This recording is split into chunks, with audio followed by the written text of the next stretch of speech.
کوئی کہتا تھا کہ مشرف الدین ہے، کوئی کہتا تھا کہ مصلح الدین ہے۔ مولانا شبلی فرماتے ہیں کہ آپ کا نام مصلح الدین تھا، مولانا حالی فرماتے ہیں کہ آپ کا نام مشرف الدین اور لقب مصلح الدین تھا۔ اب اس سے آگے چل کر پروفیسر ای جی براؤن وہ کہتے ہیں کہ آپ کا مکمل نام مشرف الدین بن مصلح الدین عبداللہ تھا، اور تقریباً یہی نام تاریخ کے اندر زیادہ مرتبہ درست ثابت ہوا کہ مشرف الدین بن مصلح الدین عبداللہ یہ آپ کا پورا نام ہے۔ آپ کا جو تخلص ہے وہ اس وقت کے حکمران سعد بن زنگی کے نام سے ہے، کیونکہ اس وقت کے علماء کا، اس وقت کے جو نثر نگار تھے، شاعر تھے، وہ اپنا تخلص کسی بھی حاکم یا کسی بھی اعلیٰ شخصیت سے جوڑتے تھے، تو شیخ سعدی رحمۃ اللہ تعالی علیہ نے اپنا تخلص سعد بن زنگی کے نام سے رکھا، جس کو بعد میں شیخ سعدی کے نام سے جانا جانے لگا۔ اب بات ہے ان کے خاندان کی۔ آپ کا تعلق عرب خاندان سے ہے جو کہ حجاز مقدس سے سفر کر کے ایران میں تشریف لائے۔ آپ کے والد مصلح الدین عبداللہ مکہ کے رہنے والے تھے، مکی عرب تھے۔ آپ اپنے حکایات میں اور اپنے اشعار میں اکثر یہ واضح فرماتے ہیں کہ میرا تعلق حضور نبی پاک صلی اللہ علیہ وسلم کی صاحبزادی حضرت فاطمہ سے ہے، اور میرا نسب بھی انہی سے ہی ہے۔ آپ کے خاندان میں زیادہ تر علماء دین ہیں۔ آپ اپنے شعر میں فرماتے ہیں، ہما قبیلہ من عالمان دی بودند، میرا معلم عشق تو شاعری آموخت، کہ میرے خاندان کے تمام لوگ وہ عالم دین تھے، لیکن مجھے تیرے عشق نے شاعری سکھا دی۔ آپ فرماتے ہیں مجھے تیرے عشق نے شاعری سکھا دی، اور وہ عشق کس کا ہے؟ وہ عشق مصطفیٰ ہے، وہ عشق خدا ہے۔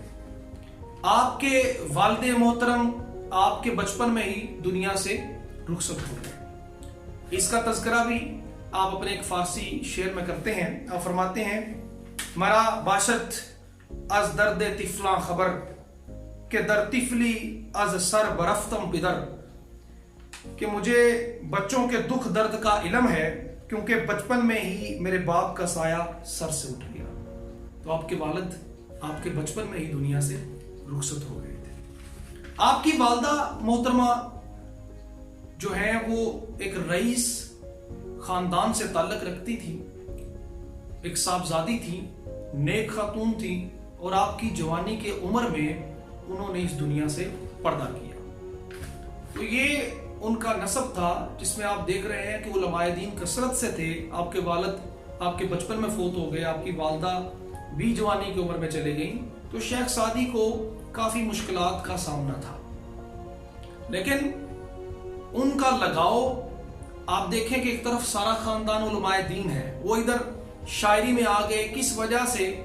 کہ وہ کہہ رہے ہیں کہ مجھے تیرے عشق نے، یعنی یا الہی مجھے تیرے عشق نے شاعری سکھا۔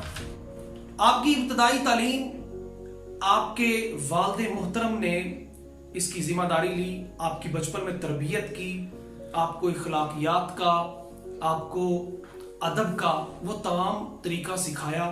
وہ ہر وقت آپ کو اپنے ساتھ رکھتے تھے، اور لوگوں میں اٹھنے کا، بیٹھنے کا، چلنے کا، گفتگو کرنے کا، سچویشن کو ٹیکل کرنے کا، حاکم کے سامنے کیسے بولنا ہے، رایا کے سامنے کیسے بولنا ہے، مظلوم سے کیسے بولنا ہے، ظالم سے کیسے بولنا ہے، یہ ساری تربیت آپ کے والد نے بچپن میں ہی آپ سے شروع کی۔ ایک دفعہ آپ اپنے حکایات میں لکھتے ہیں کہ میرے والد کسی بادشاہ کے پاس انہوں نے شب بیداری کی، ساری رات محفل میں گزاری، نوافل پڑھے، عبادت کی۔ تو شیخ سعدی رحمۃ اللہ تعالیٰ علیہ چونکہ بچپن تھا، انہوں نے دیکھا کہ ہم عبادت کر رہے ہیں، میں اور میرا والد ساری رات عبادت کرتے رہے ہیں، لیکن ساتھ ہی لوگ سوئے پڑے ہیں، ان کو کوئی خبر نہیں۔ تو جب صبح ہوئی، چل جانے لگے، تو شیخ سعدی اپنے والد سے فرماتے ہیں کہ ہم تو ساری رات عبادت کرتے رہے ہیں، یہ کیسے کمبخت لوگ ہیں کہ انہوں نے اللہ تعالیٰ کی عبادت سے اپنے آپ کو محروم کر رکھا ہے۔ تو آپ کے والد نے آپ کو وہاں نصیحت کی کہ بہتر تھا، آپ نے فرمایا کہ بہتر تھا کہ تو بھی ان کے ساتھ سویا رہتا، نہ کہ اب تو ان کی کمر کے پیچھے ان کی غیبت کرے۔ تو یہ تربیت تھی جو بچپن سے ہی آپ کو ملی تھی۔ شیخ سعدی رحمۃ اللہ تعالیٰ علیہ اعلیٰ تعلیم کے لیے آپ نے دور دراز کا سفر کیا، کیونکہ شیراز کے اندر جس دور میں آپ پیدا ہوئے کافی اختلافات تھے، لوگ لڑتے تھے، جھگڑتے تھے، حکمرانی کے لیے لوگوں کا ہر وقت ذہن تھا کہ کوئی نہ کوئی زبردستی جیسے بھی ہے حاکم بن جائے۔ تو آپ نے شیراز سے دور دراز کے علاقوں میں اعلیٰ تعلیم کے حصول کے لیے سفر کیے۔ آپ کا جو پہلا سفر تھا وہ شیراز سے بغداد کی طرف تھا، کیونکہ بغداد اس وقت ایک عظیم درس نظامی کی ایک جگہ تھی جہاں پر تمام لوگ دور دراز سے وہاں پر اکٹھا ہو کر علم سیکھتے تھے۔ آپ نے بھی بغداد کے مدرسہ نظامیہ میں تعلیم کا آغاز کیا۔ آپ نے جن جن اساتذہ سے وہاں فیض حاصل کیا، تعلیم حاصل کی، حکمت سیکھی، ان میں سے چند ایک کا ذکر آپ نے اپنی کتابوں میں کیا ہے، جن میں ابو الفرق عبد الرحمن ابن جوزی رحمۃ اللہ تعالیٰ علیہ ہیں۔ حدیث کے اور تفسیر کے آپ اپنے زمانے میں امام ہیں۔ اس کے علاوہ صوفی شاعر شہاب الدین سہروردی، آپ سے آپ نے روحانیت، معرفت اور قرب الہی کا وہ سلوک کے منازل طے کیے۔ ابو حامد الغزالی، عبد القادر سہروردی، یہ وہ شخصیات ہیں جن سے شیخ سعدی رحمۃ اللہ تعالیٰ علیہ نے فیض حاصل کیا، تعلیم حاصل کی اور اپنے سفر کو اس راستے میں جاری رکھا۔ اعلیٰ تعلیم حاصل کرنے کے بعد شیخ سعدی رحمۃ اللہ تعالیٰ علیہ نے اس دور کے فقراء کی طرح سیاحت کا بھی شغل اختیار کیا۔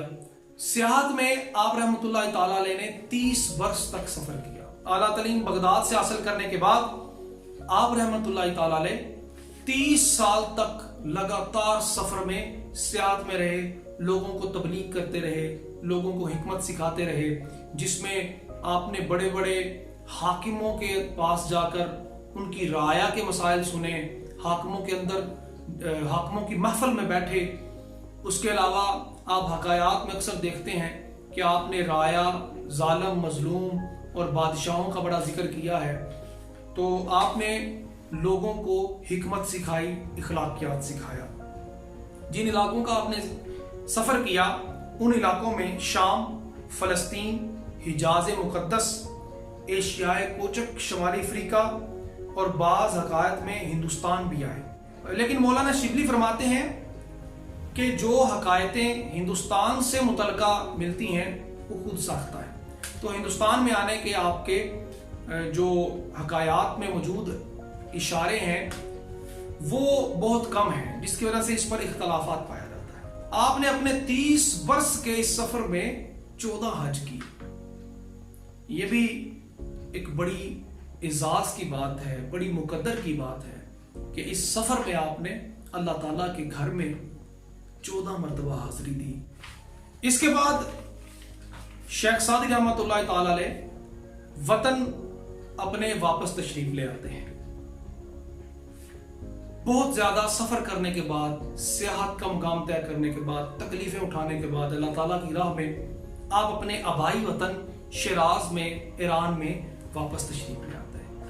جب آپ شیراز میں تشریف لاتے ہیں اس وقت آپ کی شہرت بلندیوں تک پہنچ چکی ہوتی ہے، اور شیراز کے اندر جو حاکم ہے وہ بھی انقلاب برپا کر چکا ہوتا ہے، اور سعد الدین زنگی کی وفات ہو چکی ہوتی ہے، اور اس کا جو بیٹا ہے مظفر الدین ابو بکر وہ حکمران بن جاتا ہے۔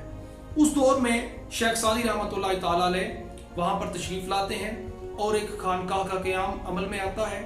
لوگ جو ہیں وہ دور دراز سے آپ کے پاس اکتساب فیض حاصل کرنے کے لیے تشریف لاتے ہیں، علم حاصل کرنے کے لیے آپ کے پاس لوگوں کا ہجوم اکٹھا ہونا شروع ہو جاتا ہے۔ 665 ہجری میں آپ شیراز واپس آئے۔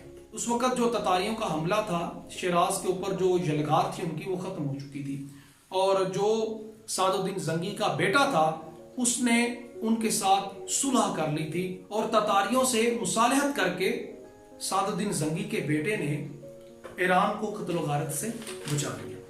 اس وقت شیراز کے اندر درسگاہیں کھل چکی تھی، علماء فقراء جو ہے وہ شیراز کا رخ کر رہے تھے۔ تو آپ اپنے ایک شعر میں لکھتے ہیں، چو باز آمد کشور اسود دیدم، پلنگا رہا کردہ خوئے پلنگی۔